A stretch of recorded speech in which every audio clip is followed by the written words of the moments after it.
자, 오늘 오후에 다 같이 읽으실 성경 말씀은 히브리서 5장 7절에서 10절까지 말씀입니다.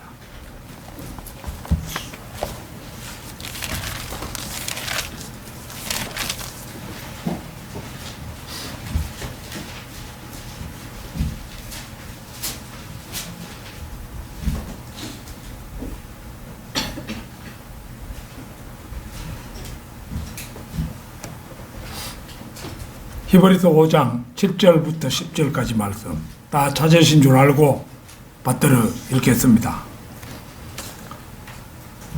그는 육체로 계시는 날들 동안 자기를 사망에서 구원하실 수 있는 분께 심한 통곡과 눈물로 기도와 간구를 드렸고 하나님께서는 그의 두려워하심을 인하여 들으셨느니라.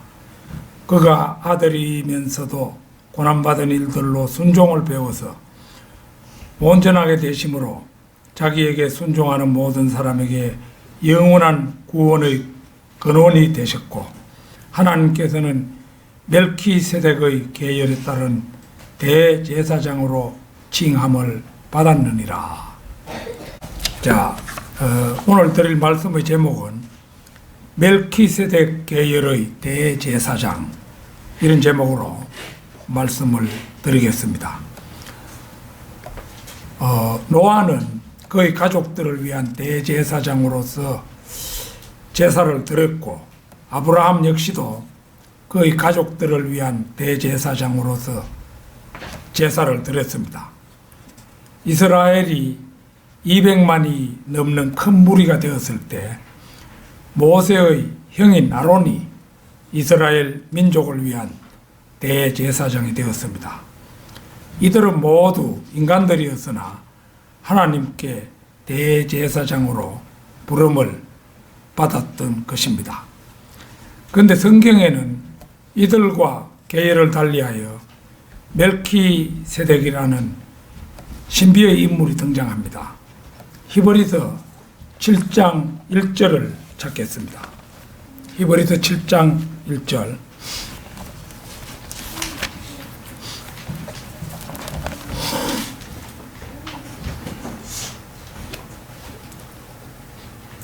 이 멜키세덱은 살렘 왕이며 지극히 높으신 하나님의 제사장으로 여러 왕들을 무찌르고 돌아오는 아브라함을 만나서 그를 축복해 주었더니라. 멜키세덱은 신할 연합군을 무찌르고 돌아오는 아브라함을 축복했던 이로 아브라함을 축복해 주고 이제 11조를 받았던 인물입니다. 그 뒤에 3절도 한번 보겠습니다. 아버지도 없고 어머니도 없으며 계보도 없고 시작한 날과 생의 끝도 없으니 하나님의 아들과 같이 되어 항상 제사장으로 있느니라. 보는 것처럼 멜키세덱은 신비스럽기 짝이 없는 인물로 예수 그리스도의 강력한 모형임을 알 수가 있습니다. 르크만 목사님은 가장 가능성이 큰 인물로 노아의 아들 셈을 꼽습니다. 그 근거로 셈은 아브라함이 신할연합군을 이기고 돌아올 무렵 540세였고 이삭이 태어난 훨씬 후에 죽습니다. 그는 아브라함, 이스마엘, 이삭과 동시대 사람이었습니다. 하나님께서도 창세기 9장 26절에서 셈의 주 하나님을 송축하리로다 이렇게 말씀하고 있기 때문입니다. 고린도 후서 1장 3절 4절을 찾겠습니다. 고린도 후서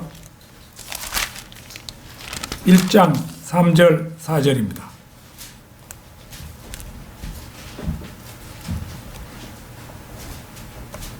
하나님을 송축하리로다. 그는 우리 주 예수 그리스도의 아버지시요 자비의 아버지시요 모든 위로의 하나님이시며 우리의 모든 환난 가운데서 우리를 위로하시는 분이시라. 그까지만 읽겠습니다. 그래서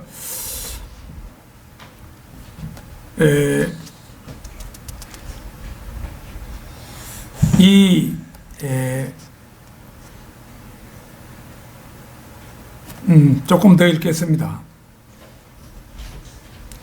우리 4절부터 다시 읽겠습니다. 우리의 모든 환난 가운데서 우리를 위로하시는 분이시라. 그러므로 우리 자신이 하나님께 받은 위로로서 어떠한 고난 중에 있는 사람들도 위로할 수 있는 것이라. 이 말씀은 고난을 당하고 위로를 받아본 사람이 다른 사람이 갖고 있는 문제에 대하여 동정할 수 있다는 의미입니다. 목사의 자격 중 하나가 결혼을 해야 하는 이유가 바로 여기에 있습니다. 결혼을 하지 않은 사람이라면 자녀를 키우고 아내를 돌보는 것 등등의 가정생활에서 발생할 수 있는 수천 가지 문제들을 이해할 수 없을 것입니다. 따라서 가톨릭 사제들은 결혼하지 않는 사람으로 제사장으로서의 자격을 전혀 갖추지 못한 사람들이라고 하겠습니다. 구약의 제사장들은 연약함으로 쌓여 있었습니다. 즉 그들은 백성들과 마찬가지로 약하고 또 죄성을 가지고 있었습니다. 아론의 두 아들이 하나님께 불순종해서 죽은 사건이나 엘리의 두 아들이 역시 불순종해서 죽은 사건에서 그 사실을 알 수가 있습니다. 대제사장 아론도 백성들의 압력에 굴복하여 금송아지를 만든 일로 말미암아 거의 죽을 뻔했던 일을 감안해 볼 때 일반 사람과 마찬가지로 연약함에 쌓여 있다는 증거입니다. 그런데 우리가 간과하지 말아야 할 것은 우리의 창조주이시고 구속주이시며 만왕의 왕이요 만주의 주이신 예수 그리스도께서는 하나님이셨지만 인간과 똑같은 연약함을 가지셨던 분이라는 사실입니다. 그분은 인간의 모든 것을 책임질 수 있는 능력을 가지셨던 것입니다. 멜키세덱 계열의 대제사장, 첫째는 예수 그리스도께서 받으신 기도의 응답입니다. 그는 육체로 계시는 날 동안 자기를 사망에서 구원하실 수 있는 분께 심한 통곡과 눈물로 기도와 간구를 드렸고, 이 말씀에서 보는 것처럼 예수 그리스도께서는 육체로 계시는 날 동안, 즉 세상에 계시는 동안 자기를 사망에서 구원하실 수 있는 아버지 하나님께 심한 통곡과 눈물로 기도와 간구를 드렸다는 것입니다. 문맥으로 보건대 겟세마네 동산에서의 기도와 간구도 여기에 포함된다, 이렇게 볼 수가 있겠습니다. 마태복음 26장 39절을 한번 보겠습니다. 마태복음 26장 39절입니다.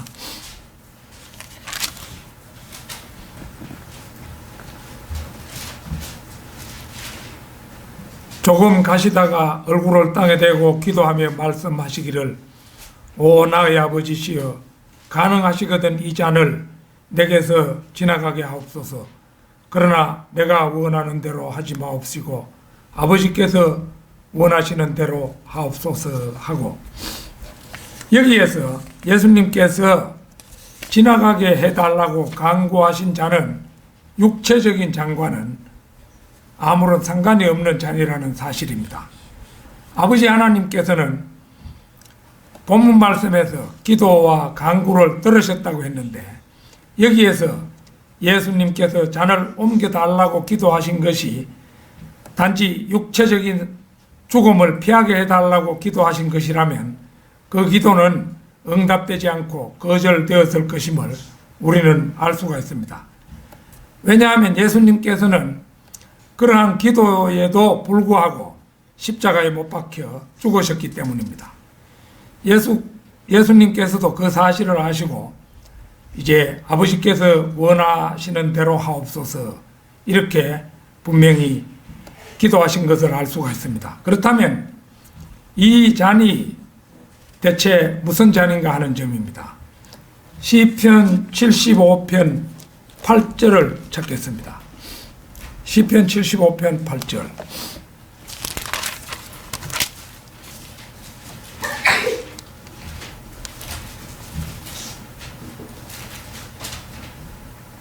주의 손에 한 잔이 있으니 그 포도주는 붉고 완전히 혼합되어 있도다. 그가 그것을 쏟으시니 지상의 모든 악인들이 그것의 찢기를 짜 마시리로다. 여기에서 묘사되는 이 잔은 죄인들에게 부어시는 하나님의 진노의 잔입니다. 이 잔을 마심으로써 예언을 문자적으로 성취시켜야 하는 것은 악인들인데 그 흠없고 죄 없는 하나님의 어린 양이 우리들을 구원하시기 위해서 바로 그 저주의 잔을 받으신 것입니다. 히브리서 4장 15절도 한번 찾겠습니다. 히브리서 4장 15절.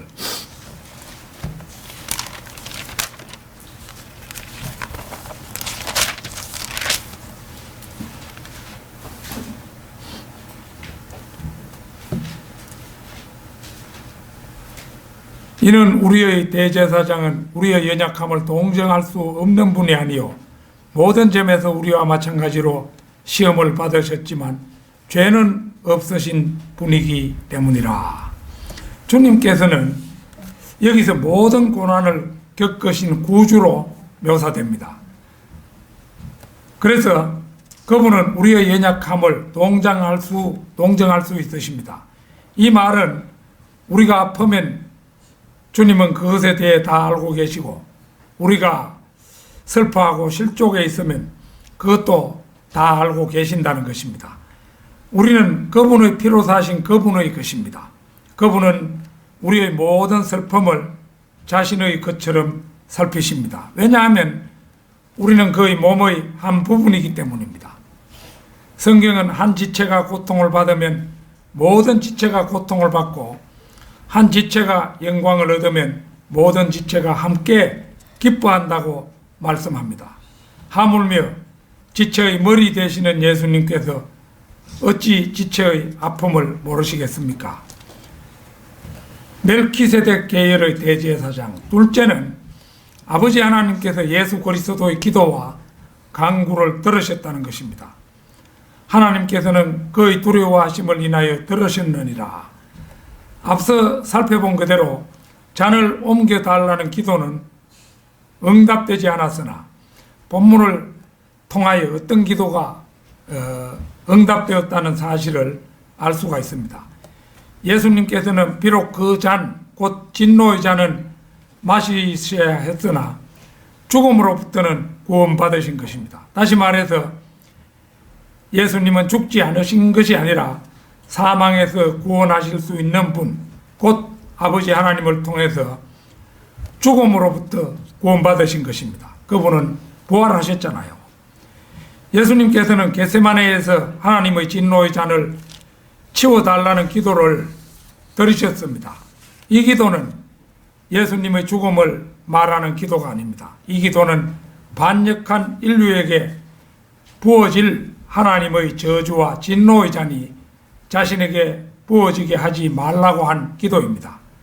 그러나 인류 위에 내려질 진노는 예수 그리스도께서 받으셔야 했습니다. 예수님은 그것을 위해서 이 땅에 오셨던 것입니다. 예수님께서는 이 잔을 받으시고 저주가 되셔야 했습니다. 갈라디아서 3장 13절을 찾겠습니다. 갈라디아서 3장 13절.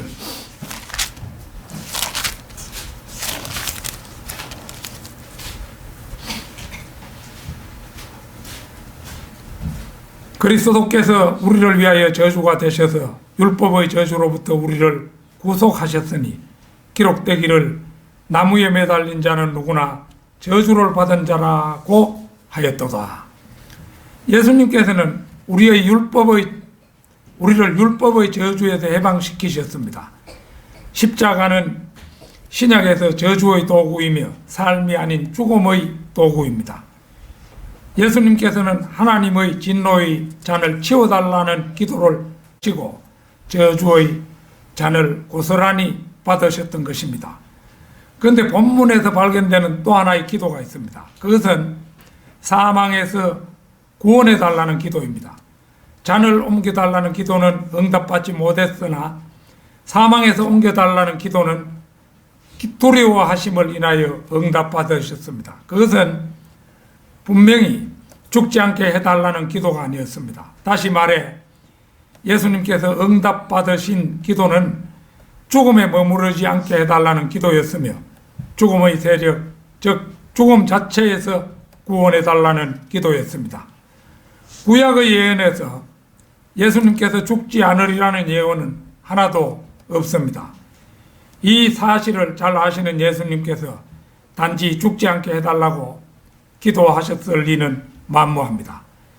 오히려 성경은 예수 그리스도께서는 죽으실 것이지만 죽음에 머무르지는 않으실 것이라는 사실을 많이 예언하고 있습니다. 두세 곳만 찾아보겠습니다. 사도행전 2장 24절입니다. 사도행전 2장 24절.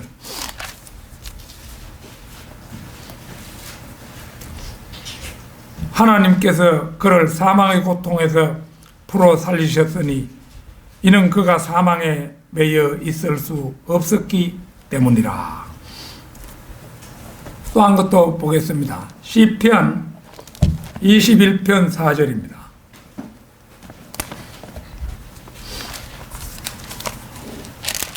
(21편 4절)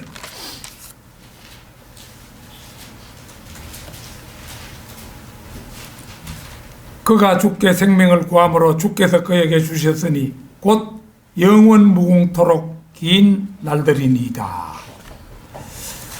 그 다음에 요한계시록 1장 18절도 찾겠습니다. 요한계시록 1장 18절.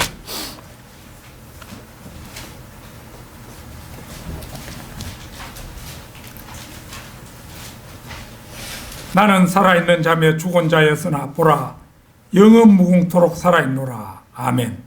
또한 내가 지옥과 사망의 열쇠들을 가졌노라.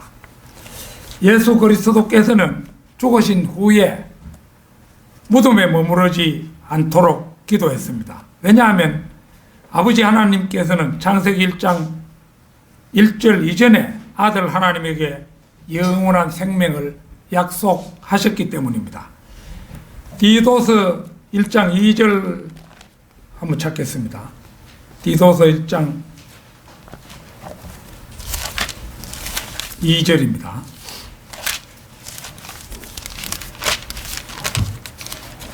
(1장 2절)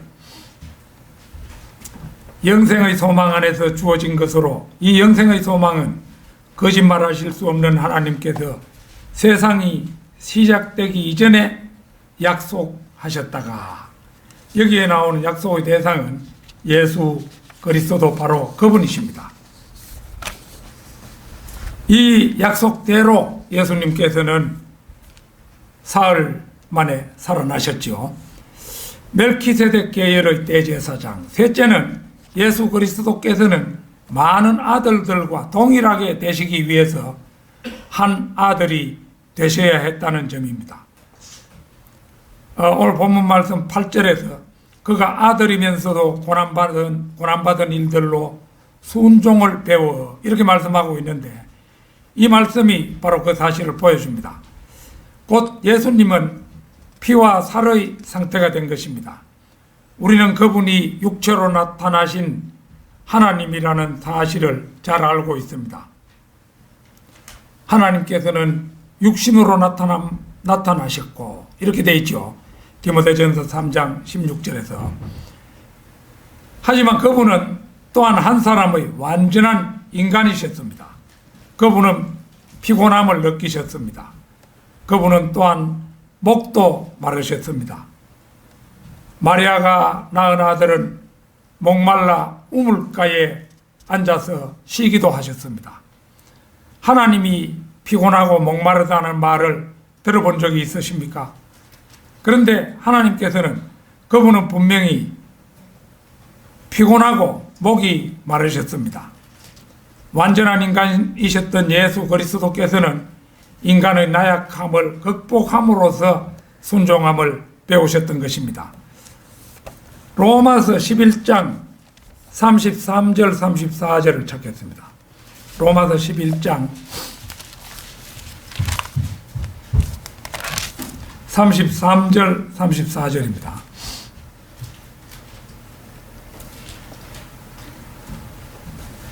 오 깊도다 하나님의 지혜와 지식의 부요함이여 그분의 심판을 어찌 헤아리며 그분의 지나간 길을 어찌 찾아내리요 누가 주의 생각을 알았느냐 누가 그분의 의논자가 되었느냐.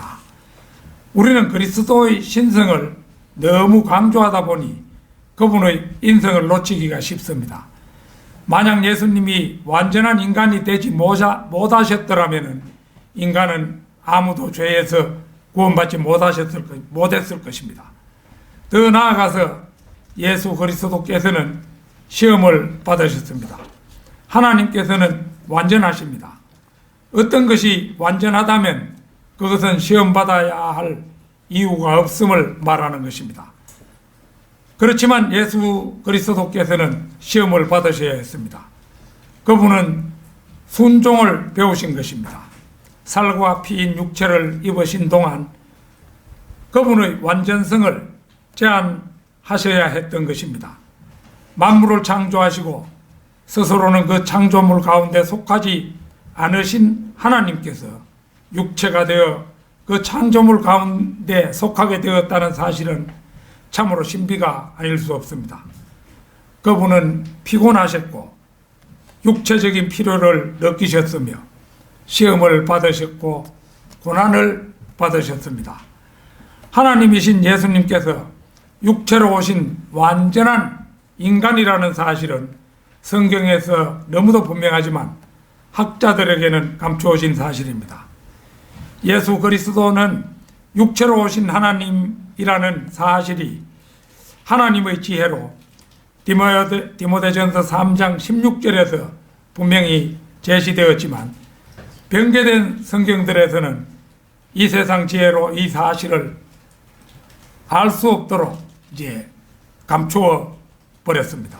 즉 하나님께서는 육신으로 나타나셨고 이 대목을 그는 육신으로 나타난 바 되시고 이렇게 진리를 감추어 버린 것입니다. 하나님께서는 육신으로 나타나셨고 얼마나 확실한 말씀입니까? 이 말씀을 통해서 우리는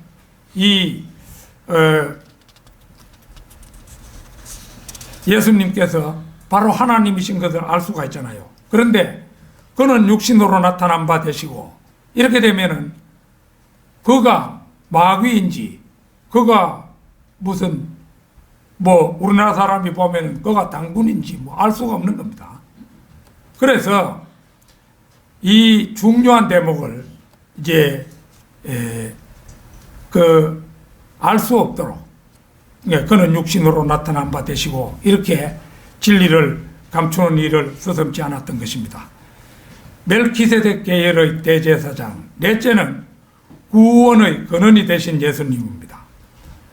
오늘 본문 말씀 9절에서 온전하게 되심으로 자기에게 순종하는 모든 사람에게 영원한 구원의 근원이 되셨고 이 구절은 예수 그리스도께서 하나님으로서 원래부터 죄가 없으신 완전한 분이셨음을 말합니다.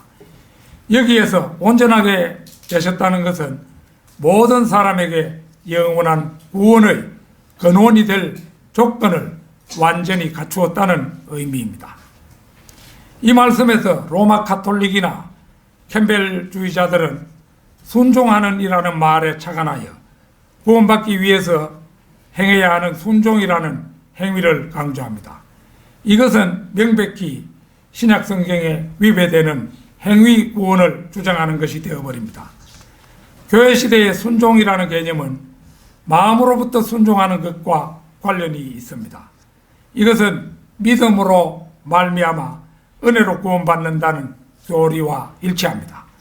순종이라는 것은 무엇인가를 믿는 것을 말합니다. 성경은 예수 그리스도의 복음에 순종함으로, 즉 믿음으로 구원받는 것을 강조합니다. 여기서 순종은 결코 행위가 아닌 것을 알 수 있는 것입니다. 멜키세덱 계열의 대제사장, 다섯째는 유대인과 이방인 모두를 위한 대제사장입니다. 하나님께서는 멜키세덱 계열에 따른 대제사장으로 칭함을 받았느니라. 이 말씀은 예수 그리스도께서는 대제사장 아론의 계열이 아니라 멜키세덱의 계열에 따른 대제사장이라는 것입니다.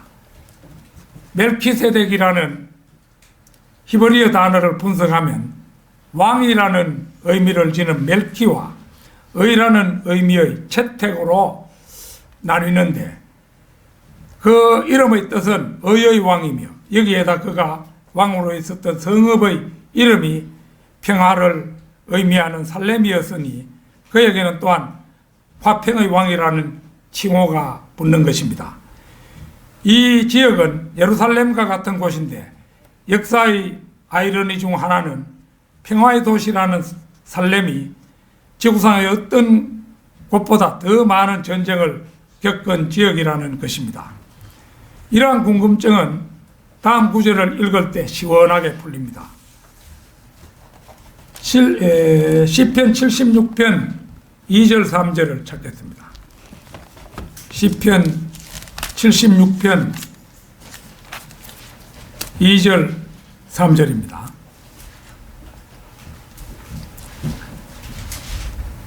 또한 살렘에는 그의 성막이 있고 그의 처소는 시온에 있도다. 거기서 그의 화살들과 방패와 칼과 싸움을 부수셨도다. 셀라. 자, 그 다음에 학계서도 한번 찾아보겠습니다. 말라키, 스가랴 앞이 바로 학계죠. 찾기는 쉽습니다. 색인에서 그 학을 딱 누르면 그 자리가 열리죠. 학계 2장 9절입니다. 이 나중집의 영광이 먼저 집의 영광보다 더 크리라. 만군의 주가 말하노라. 이곳에 내가 화평을 주리라. 만군의 주가 말하노라. 이 두 곳의 말씀으로 볼 때 해답은 명료합니다. 예수 그리스도께서 평화의 왕으로 오실 때까지 그곳에는 전쟁이 그치지 않을 것이라는 것입니다. 즉 멜키세덱의 계열을 따른 대제사장 예수 그리스도께서 의의 왕, 화평의 왕으로 오셔서 다스리실 천년 왕국 때에야 예루살렘은 물론 온 세계에 평화가 올 것이라는 그런 의미입니다. 따라서 예수님은 유대인과 이방인 모두의 대제사장인 것입니다. 결론적으로 멜키세덱은 예수 그리스도의 분명한 모형입니다. 그 이름은 의와 화평이라는 두 가지를 의미하는데 이 두 가지는 예수 그리스도의 초림의 사역과 이제 재림 때의 사역의 성격과도 같습니다. 예수님의 그 초림 때 의를 이루려고 오셨고 재림 때는 화평을 이루시려고 오실 것입니다. 그때까지 예수 그리스도께서는 하나님 이제 우편에 대제사장으로 앉으셔서 모든 믿음의 사람들을 위해 중보하고 계시는 거죠. 그때까지 이제 예루살렘은 전쟁이 계속된다고 볼 수가 있는 것입니다. 그리고 주님의 몸인 우리도 제사장의 직분을 수행하게 됩니다. 베드로전서 2장 9절을 찾겠습니다. 베드로전서 2장 9절입니다.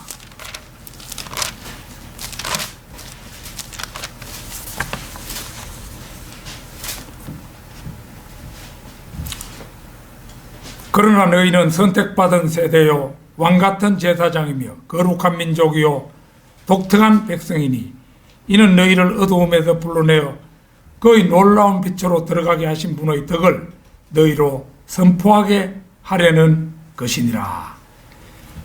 여기에 나오는 왕같은 제사장, 이것은 베드로가 그리스도인들에게 내린 두 번째 정의입니다. 하나님의 자녀가 된 사람은 누구나 제사장의 신분을 취득한 제사장들입니다. 그것도 왕같은 제사장들입니다. 이제는 더 이상 레위인들만 제사장이 되는 게 아니라 우리 모든 그리스도인들이 제사장들인 것입니다. 그리고 예수 그리스도께서는 지금 하나님 우편에 대제사장으로 계십니다. 히브리서 2장 17절을 찾겠습니다. 히브리서 2장 17절.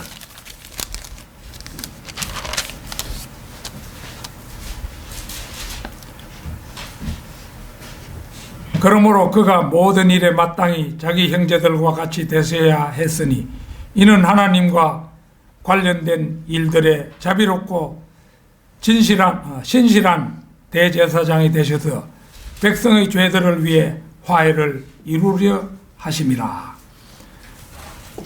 그 뒤에 3장 1절도 보겠습니다.